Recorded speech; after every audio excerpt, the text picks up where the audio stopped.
What's up, guys? It's Daniel here at CrossFit Simplicity. It is Wednesday, May 20th. I just wanted to come over here and meet with you guys and chat for a little bit. We just had an announcement from the governor that we're going to phase 2. We're super excited about that. Looks like things are moving forward. But unfortunately, a lot of you guys know we did find out that they're not including gyms in that. And so I just want to talk with you guys just kind of twofold. One, as CrossFit Simplicity and just as a representative of this organization, the community that we have. And then, maybe get personal a little bit too and just talk to you as Daniel Blackwell. And just kind of how I'm feeling about things. I will preface with this really fast. I've talked briefly with the coaches, and we haven't talked a lot. What we're going to do is get together tomorrow night, and we're going to talk and kind of hash this thing out and see where everybody stands. Because all the big decisions that we make here, we like to do that kind of as a team. Right? Just like this thing is one whole community. And so that's what I'm doing right now. I'm not going to give you guys any real definitive answers on necessarily when we're going to be opening, but I am going to shed some light on the decision-making process and the thought process, and then you can rest assured that as we move forward, you'll be kept in the loop. So I just want to start off by saying I love you guys so much. All the coaches know, Chill's saying that I can be a little bit sappy or get a little bit sentimental. I thought about banging out a really long email, but I thought, I'd rather just kind of talk to you guys face to face because I miss everybody. I just want to say thank you guys so much for the support. When this thing happened, we just never imagined that this would be something that would go on for 2 months, 2+ months, maybe 3 months. And so it's just been insane, really. So we love you guys. When I say thank you for the support, I mean everybody. I understand it's been financially a difficult time for me, and I understand that a lot of you guys had to kind of trim some fat, and the first thing that's going to go is a gym membership. I totally understand that. You guys are still a part of the community. I know a lot of you guys are coming back as soon as we open, so if you have equipment and you're still on the billing, if you don't have equipment, you're following home, you're still on it, or if you had to take a pause for a little while, thank you so much just for still being a part of our community. And we built this thing, man, all of us, for 3 years. We built this thing. And when we opened this place up, it was early on. I was a part of another gym for about 2 years, left there, kind of had this vision, this dream for this place. You guys know Coach Felicia got in on it real early, got her involved. We just started envisioning a place that was just a place that was positive, encouraging, uplifting, just a place where you can come and just get filled up physically, emotionally, mentally, right? And just increase just your health markers, but really just your quality of life and your standard of living. And that is just the goal here, is just to build healthy lives and to build healthy people. And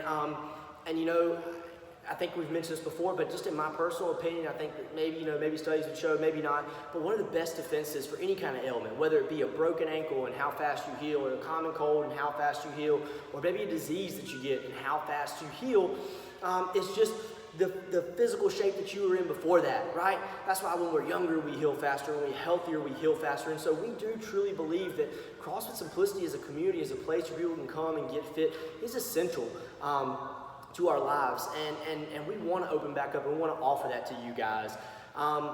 And so that just kind of gets us to our point, and while we're talking here and while we're meeting, like I said, no decisions have been made, but what we are going to be thinking about tomorrow night and over the next couple of days is how reopening is going to look and what we're actually going to do, and if we're going to maybe go ahead and reopen regardless of what's going on with phase 2, guys. And that's just being truly blunt with you.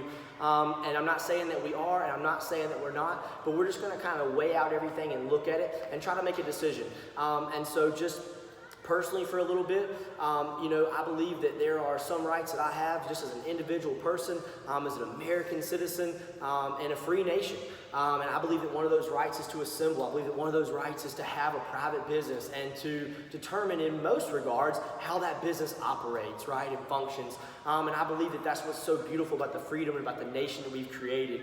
And the thing that scares me, for being truthful, is that I would hate to have something like this that we built as a community and together, and then just personally and individually, the blood, the sweat, the tears, the hours, the money, the risk that's gone into this place to make this dream possible. I would hate to have something like this or some regulation or legislation on paper be the reason that this place closes down and just doesn't open its doors again. And so I don't want to get too personal with you guys, but I do want to be real with you guys. A lot of the financial assistance for businesses and stuff, we fell through the cracks on a lot of that stuff. Red tape and things like that. And so it has been tough. We've had a lot of great people that have worked with us, and then we've also had a lot of bills that just kept rolling in. And so what we need to do to ensure that we can keep going and keep this thing alive is get this place open back up and get you guys in here and get you guys healthy. I'm not going to single out anybody because I'm going to shout out somebody first. I love Lowe's Home Improvement. That's my jam. If you work for Home Depot, I'm not knocking it. I just don't go there. I go to Lowe's. I always have my whole life. I was happy when Home Depot opened up because Lowe's is a little less crowded. And I know that you guys are getting creative and having a lot of fun at home. You're doing a lot of projects, you're doing a lot of stuff. You're building things for your house to improve your life, and you're building things like pull-up bars and at-home racks and rigs and stuff, so you do stuff at home. And so I know a lot of us have made those decisions to go to those kind of places, and I do believe that that is essential and that is great. And I do notice that we still have been flattening that curve. And so again, I'm not singling out Lowe's or any certain business, but all I'm saying is that in a facility like that, you have a tremendous amount of people per square foot.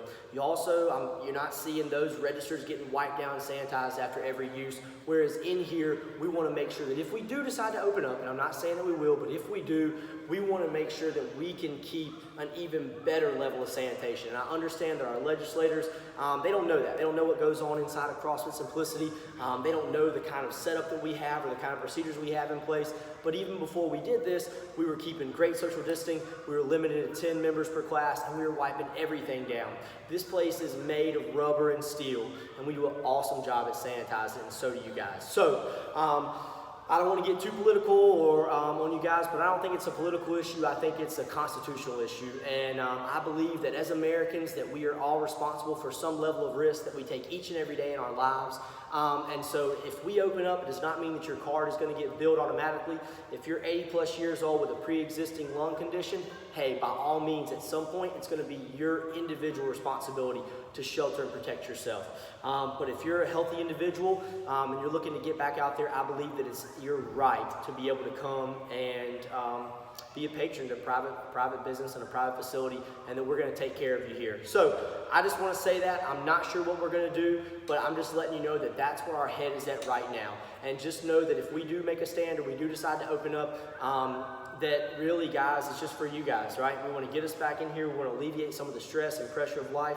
We want to get you guys back in here and getting healthy. And we just want to be able to live and breathe and function in a free state. And so that's where my heart is at right now. We'll talk to the coaches tonight. We'll decide if maybe we need to push things back a little bit. Maybe we'll give it till June 1st and kind of let the numbers shake out and see what's going on. But I can just promise you guys that if we open up, that in this 5,000 square foot capacity, we're going to have less fuel per square foot than 50% capacity at Texas Roadhouse. So again, I'm not singling out businesses. I'm not doing anything like that. I'm just letting you guys know kind of where my heart is at.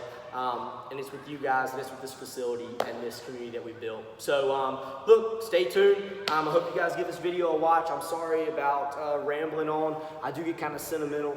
This place is something that's really close to my heart, and it is very, very tough to be put in a position to where you have to decide whether you want to try to operate and continue to run something that you really dedicated a good portion of your life to, and just what your livelihood is for your family, or if you want to break a law. And it's something that I never imagined that in America that I would have to be subjected to. But anyway, we played ball for a while, and I think that as a community we did an awesome job at supporting our local community, flattening this curve, and doing our part. And you guys stepped up and you took it on the chin. You took your equipment home, and you've been suffering through, I would say, subpar workout conditions. But I feel like the job is done, and so we're going to meet, we're going to talk, we're going to regroup, and we'll let you guys know what to expect soon. In all honesty, I love you guys. Thank you. If you made it this far in the video, Lord, thank you for watching and putting up with my voice. And we will see you guys soon.